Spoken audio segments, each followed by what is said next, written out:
Hi viewers, నేను మీ సంగీత. చాలామంది హైదరాబాదులో పానీపూరి అంటే అస్సలు డయాట్ ఫ్యాన్స్ ఉంటారు.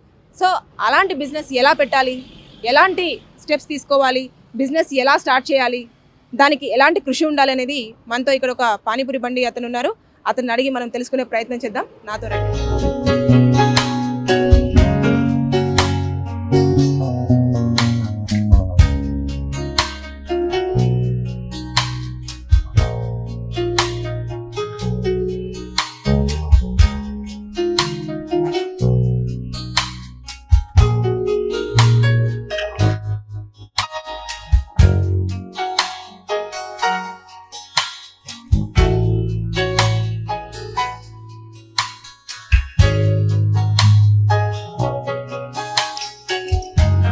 ఉన్నారు కదా, మనం అడిగి తెలుసుకుందాము. అసలు ఎలా అతను ప్లాన్ తీసుకున్నారు, అసలు ఈ పానీపూరి బండి పెట్టడానికి కారణం ఏంటి, ఇవన్నీ కూడా మనం తన మాటలో తెలుసుకుందాం. అన్న నమస్తే.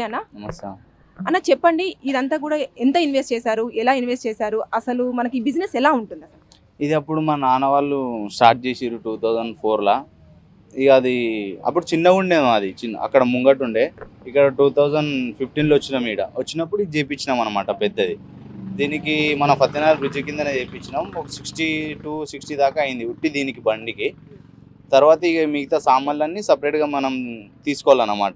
ఇప్పుడు ఇది కానీ మళ్ళీ అది ఉంటాయి కదా, ఇవన్నీ మనం బయట తీసుకున్నాం. మొత్తం సామాన్లన్నీ తీసుకొస్తే ఒక 1 lakh దాకా అవుతుంది.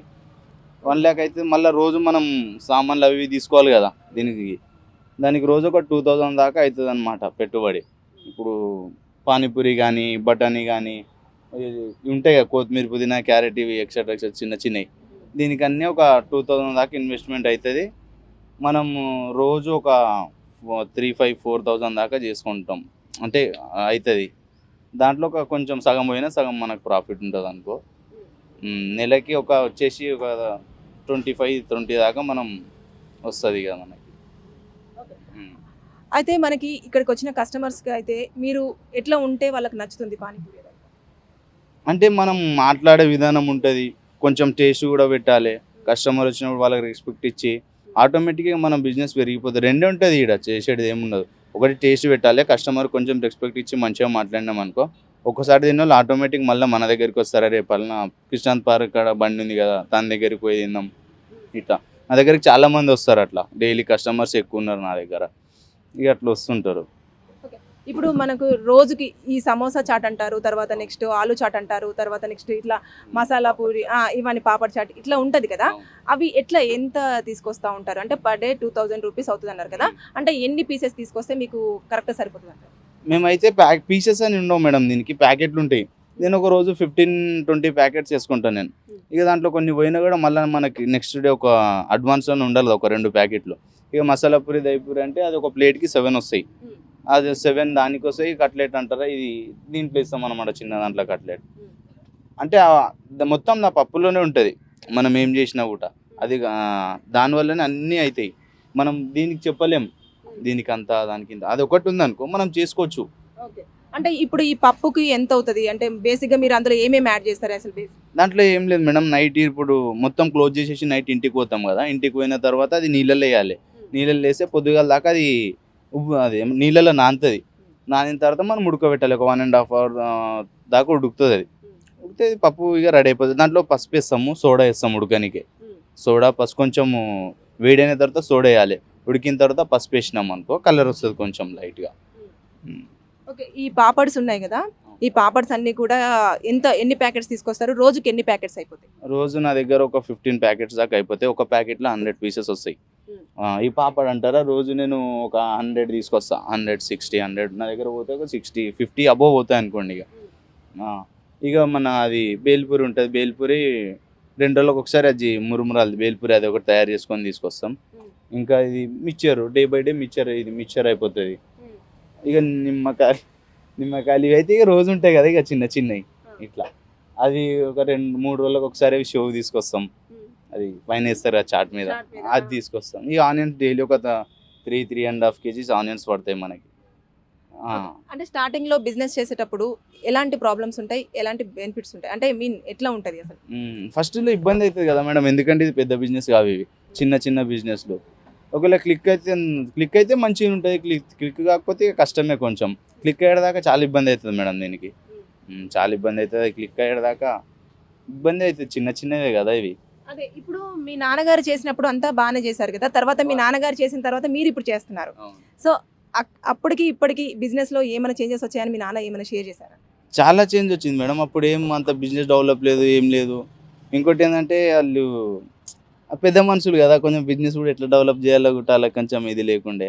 నేను ఇంటర్ సెకండ్ ఇయర్ అయిపోగానే అప్పటి నుంచి నేను వస్తున్నా ఇడికి. కొంచెం అప్పటి నుంచి పెరిగింది కూడా కొంచెం అంటే business. ఏం చేంజెస్ చేశారు? అంటే నాన్నగారు కొంచెం పాతకాలం మనిషి అన్నారు కదా, ఇప్పుడు మీరు వచ్చిన తర్వాత దీంట్లో ఈ పానీపూరి దాంట్లో ఏం చేంజెస్ చూపించారు? చేంజెస్ అంటే ఇప్పుడు కస్టమర్ దగ్గర మనం ఇచ్చే రెస్పెక్టే చేంజ్ ఉంటుంది. ఇంకోటి కొంచెం టేస్ట్, కొంచెం డెవలప్ చేయడము.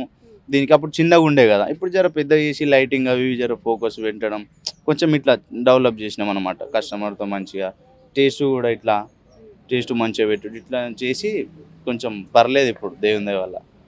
ఓకే, అంటే ఒకవేళ ఎవరైనా పానీపూరి బండి పెట్టాలి అనుకున్న వాళ్ళకు మీరేమైనా యూత్కి ఇచ్చే సజెషన్? పెట్టుకోండి బ్రదర్. ఇప్పుడు స్టడీ చేస్తారు, ఒక డిగ్రీ కంప్లీట్ చేసి ఖాళీగా ఉండి వాళ్ళ వీళ్ళ దగ్గర జాబ్ చేసి ఒక 20-25 కూడా ఎవరి ఇయర్ డిగ్రీ కంప్లీట్ చేస్తే ఇక దానివల్ల ఇట్లా చిన్నగా చేసుకుంటే ఎవరి దగ్గర చేసినట్టు ఉంటుంది డ్యూటీ. మన ఇష్టం ఉంటుంది, మనం ఇష్టం వచ్చినట్లు చేసుకోవచ్చు. అంటే కస్టమర్లతోని కాదు, మనం ఒక 10 days నువ్వు మంచిగా చేసుకొని ఒక 10 రోజులు నువ్వు ఊరికి పోయినా కూడా నీకు ఎవరు అడగరు. నువ్వు మంచిగా చేసుకోవచ్చు అని చెప్పేసి చేస్తారు. చేసుకుంటే మంచిదే బిజినెస్, ఓన్ బిజినెస్ మంచిగా ఉంటుంది.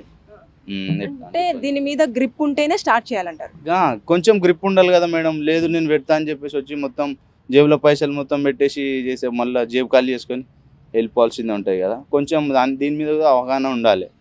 ఉండి చేస్తే మంచిదే, చేసుకోవచ్చు.